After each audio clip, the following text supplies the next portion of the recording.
প্রিয় দর্শক, আমরা আইনের শাসনের কথা বলি, আমরা স্বাধীন বিচার বিভাগের কথা বলি, আমরা প্রতিটা নাগরিকের সুবিচার প্রাপ্তির কথা বলি।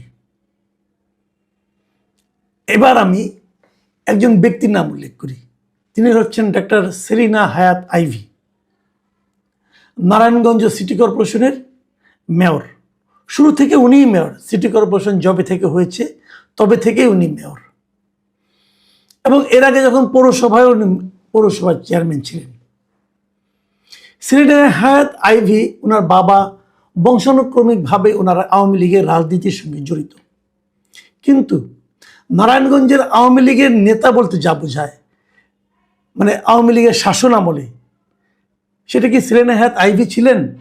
না, ছিলেন না।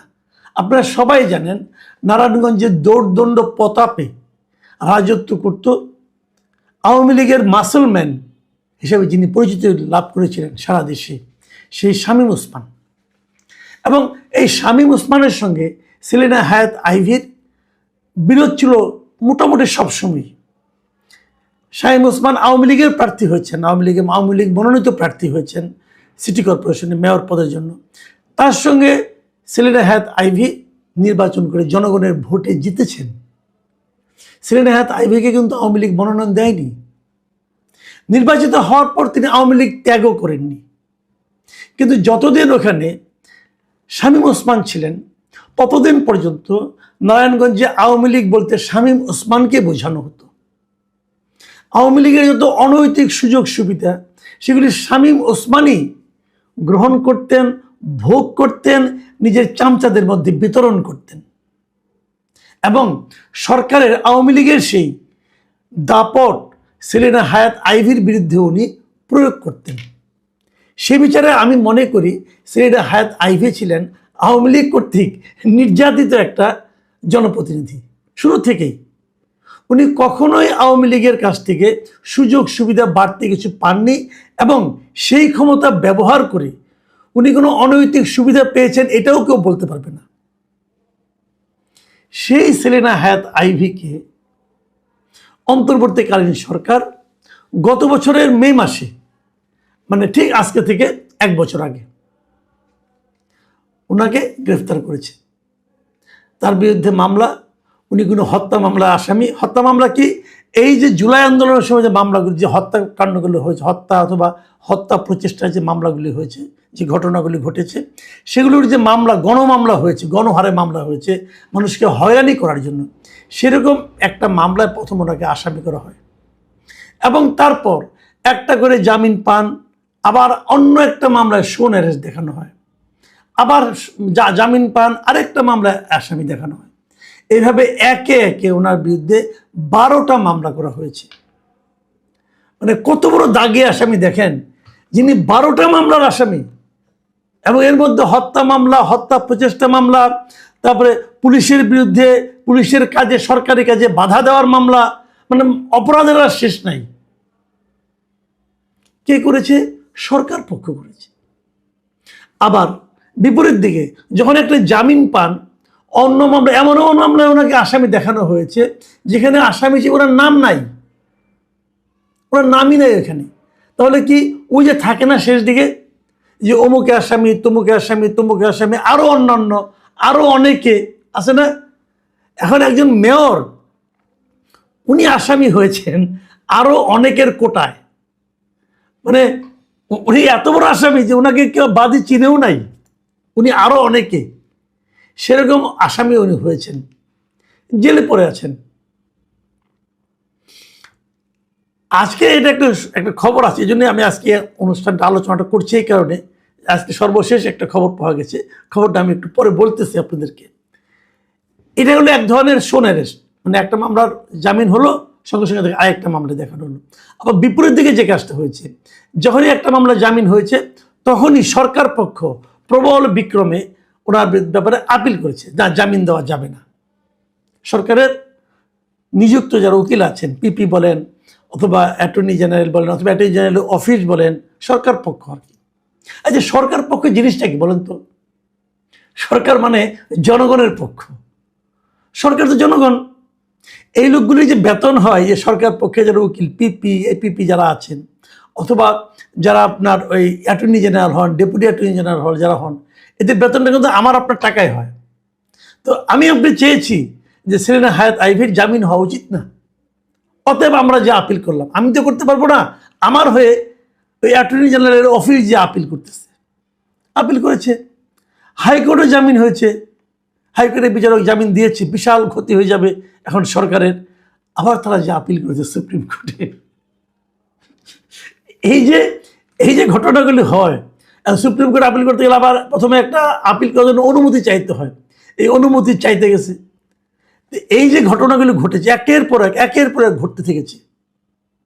দেখেন, আমরা একটা কথা বলি, আমাদের সরকার পক্ষে যারা উকিল আছেন, এই অ্যাটর্নি জেনারেল আছেন, অ্যাটর্নি জেনারেল অফিসের অন্য অন্য যারা কর্মকর্তা আছেন, তাদের কাজটা কি? আর তাদের কাজটা হলো জাতীয় জনগুরুত্ব সম্পন্ন মামলাগুলো, যে সমস্ত মামলায় সরকার পক্ষ, মানে সরকারের ক্ষতি হতে পারে, সরকারের লাভ হতে পারে, এই সমস্ত মামলায় তারা অংশ নেয়। এবং যে মামলাগুলোকে ছেড়ে দিলে পরে সরকারের ক্ষতি হতে পারে, সেই মামলা তারা যে আপিল করে, জামিন দেওয়া যাবে না, অমুক, এই তো করবে। তা সেলিনা হায়াৎ আইভীকে কোন বিচারে আটকে রাখলে রাষ্ট্রের লাভ হবে ভাই? উনি জামিন পাওয়াটা প্রত্যেকটা নাগরিকের অধিকার, জামিন পাওয়া প্রত্যেকটা নাগরিকের একটা অধিকার। আপনি আমার বিরুদ্ধে একটা মামলা করলেন, বললেন যে মাসুদ কামাল অমর এক হত্যা ঘটনার সঙ্গে জড়িত ছিল। তো আমি বললাম ভাই আমি জড়িত ছিলাম না। আপনি বললেন না তুমি ছিলা, দেখো মামলা করে দিলাম, দিলেন মামলা করে। পুলিশ প্রথমে এসে আমাকে নিয়ে থানায় ঢুকাই দেবে, তারপরে রিমান্ড চাবে, কিছু চড়থাপড়াতে মারবে অথবা মারবে না, যদি দেখে যে না আমাদের বৃদ্ধ লোক, হয়তো দয়াও করতে পারে, কিন্তু রিমান্ডে নেবে, 2-3 দিন জিজ্ঞাসাবাদ করবে, তারপর ঢুকাই দিবে। আমি তো জানি না কে মারা গেছে, কীভাবে মরছে, কিন্তু ঢুকাই দিল। তারপরে মামলা চললো, হত্যা মামলা, জামিন তো খুব কঠিন। 1-1.5 বছর পর আমি থাকলাম এখানে। এই মামলার তদন্তও হচ্ছে না, তদন্তও শেষ হচ্ছে না। তদন্ত শেষ হলে তারপর শুনানি শুরু হবে। হয়তো শুনানি একসময় শুরু হলো, শুরু হওয়ার পর দেখা গেল না আমি আসলে জড়িত না, কিন্তু মাঝখানে কিন্তু আমার 5-6 বছর জেল খাটা হয়ে গেল। এটার নাম বিচার? বলেন, এটার নাম বিচার? দেখা গেল আমি নির্দোষ, এই নির্দোষ লোকটা 5 বছর কিন্তু জেল খেটে ফেলেছে। সেলিনা হায়াৎ আইভী, ওনার বিরুদ্ধে মামলা হয়েছে, ঠিক আছে, হোক, মামলা হতেই পারে, যদি মনে করেন মামলা হবে, বিচার হোক, তদন্ত হোক, তো ওনাকে জেলে রাখতে হবে কেন ভাই? উনি ছিলেন মেয়র, একজন মেয়র কি এত খারাপ লোক? আবার ওনাকে সরাই দিয়ে ওখানে বিএনপি তার দলীয় একজন লোক প্রশাসক বানাই দিছে।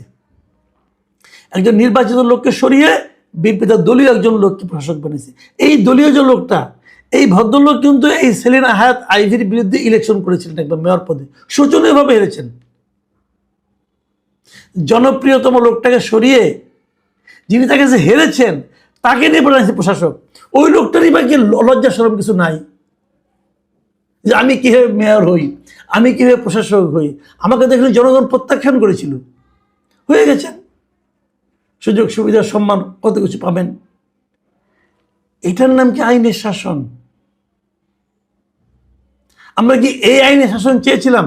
আমি জানি বিএনপি অনেকে বলবেন যে আজকে যে ঘটনাটা ঘটেছে এটা তো একটা ইতিবাচক দিক। আজকে কি ঘটেছে?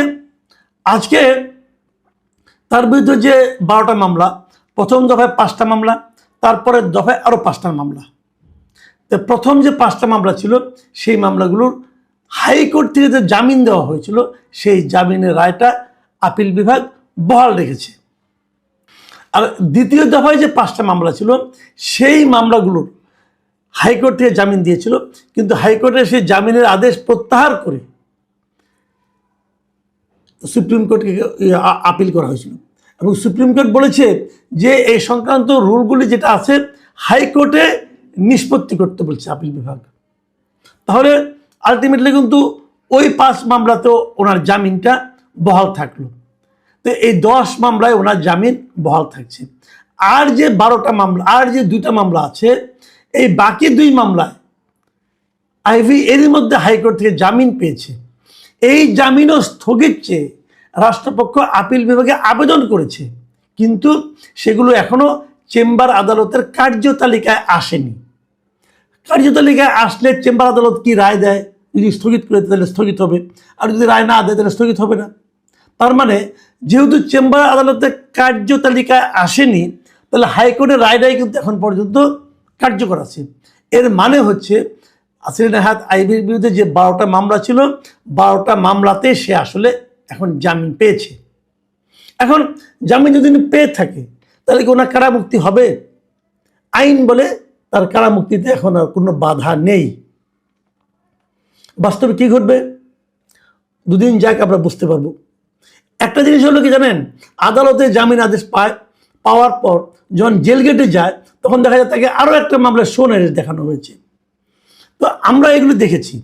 এখন হয়তো অনেকে বলবেন যে যারা বিএনপি করেন, যারা এই সরকারের সঙ্গে, তারা হয়তো বলবেন এই যে একসঙ্গে এতগুলি মামলা একের পরে উনি জামিন পেয়ে গেছেন, এটাই হলো এই সরকারের সদিচ্ছা।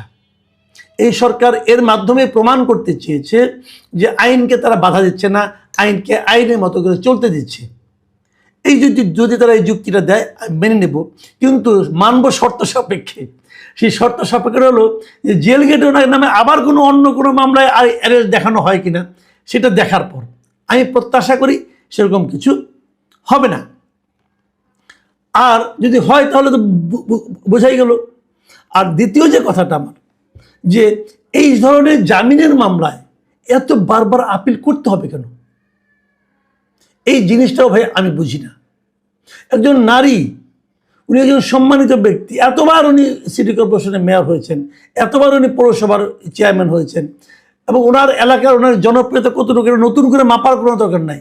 ওনার জনপ্রিয়তা আওয়ামী লীগ মেপেছে, ওনার কাছে হেরেছে, বিএনপি মেপেছে, বিএনপি ওনার কাছে হেরেছে। তো ওনার জনপ্রিয়তাটার দিনে তো কোনো সন্দেহ নাই। এখন ওনার একটাই অপরাধ হতে পারে, ওনার মানে প্রয়াত পিতা কেন আওয়ামী লীগ করতেন। ওনার আরেকটা অপরাধ হইতে পারে উনি কেন এখন আওয়ামী লীগের রাজনীতি ত্যাগ করেন নাই। এই তো ত্যাগ করার কিছু নাই, উনি তো আওয়ামী লীগের কাছ থেকে সুবিধাপ্রাপ্ত ব্যক্তিও নন, তাহলে কেন হবে? এই সমস্ত প্রশ্নের জবাব আমরা হয়তো আগামী 2-1 দিনের মধ্যে পাবো। কিন্তু আমরা আশা করব কেবল সেলিনা হায়াৎ আইভী নয়, অন্য অন্য সকল মামলায়, যে মামলাগুলিতে স্বাভাবিকভাবে জামিন পাওয়া উচিত, সেগুলোতে যেন সকল ব্যক্তিকেই জামিন দিয়ে দেওয়া হয়।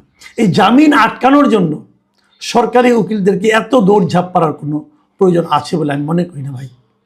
অন্য কাজ করেন, অনেক গুরুত্বপূর্ণ মামলা আছে, সেগুলো নিয়ে থাকেন। প্রিয় দর্শক, আপনারা ভালো থাকবেন, আমরা অপেক্ষায় থাকবো, দেখবো সেলিনা হায়াৎ আইভীর ভাগ্যে কি আছে।